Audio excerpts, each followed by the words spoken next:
Now let me welcome Max Sitver, a junior who will be talking about the exotic pet trade.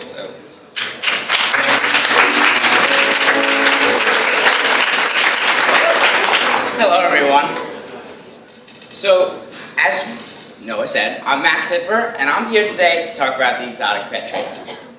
But before we get into that, I want to talk a little bit about myself. So I can't really tell you where my love of animals really originated, but I do know that when I was around 2 or 3, I was introduced to many animals at my brother's birthday parties, and my sister's. I was introduced to animals like birds, snakes, and many other exotic animals. But it wasn't until I was about 11 that I got my first pet. As seen here, I have a little bearded dragon. It was after a year of begging and research that I finally got my first bearded dragon. But as always with the first kid's pet, it's a learning experience. And Rex happily lived for 2 years, but he sadly passed away of overfeeding. But it was something that allowed my passion of exotic animals to grow. When I was a freshman, I finally applied for a job at Outrageous Pets. With this job, it gives me the chance to grow and share my passion. I'm introduced to many exotic animals every single day, like our little fox Pixie, or a 20-foot snake Natasha, or many birds. It also allowed me to grow my passion for exotic animals at home.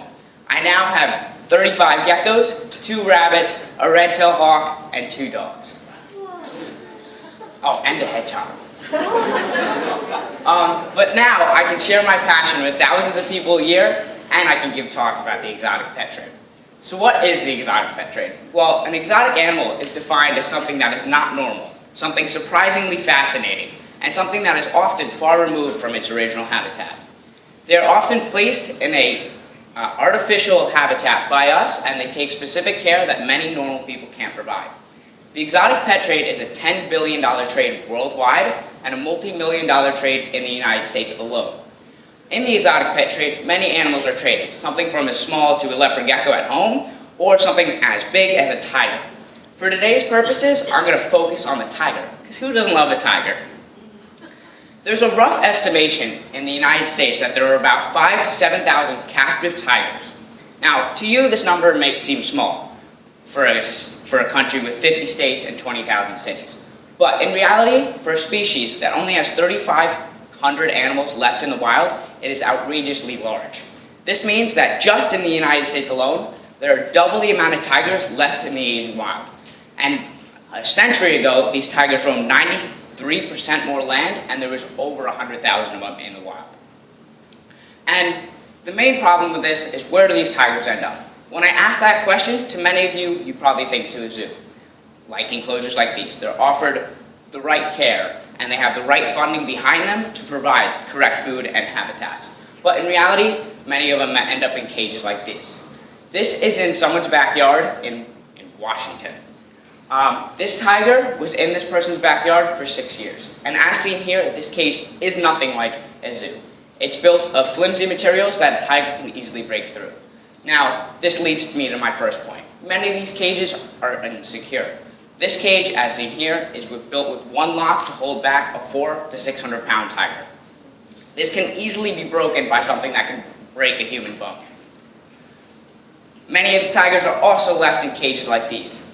In this cage, this is Kia. Kia was left in this cage for the first 6 years of her life. This cage is left with unsanitary conditions. There's old food, rotten flesh, and even a dead tiger carcass right next to her that is actually cut out of the photo.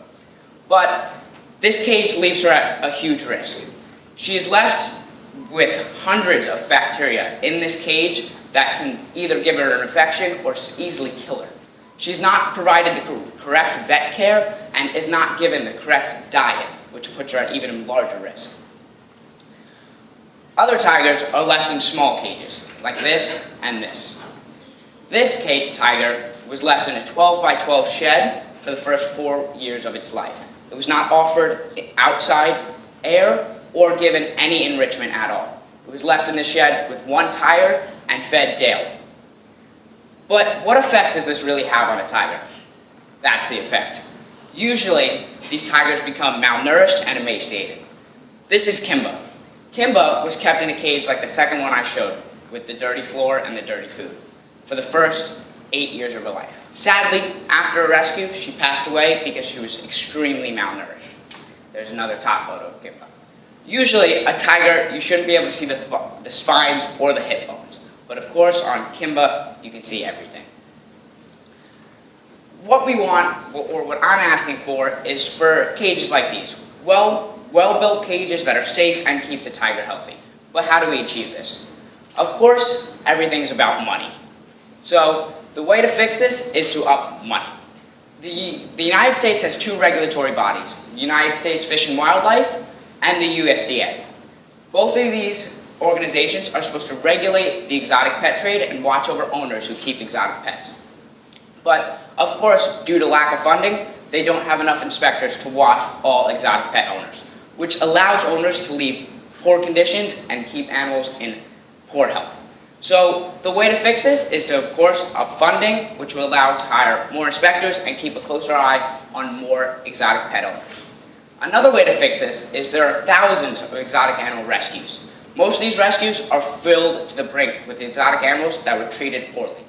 Now, of course, with government funding and upped money that from donations like you guys, we can expand the exotic rescues and get more animals into good homes.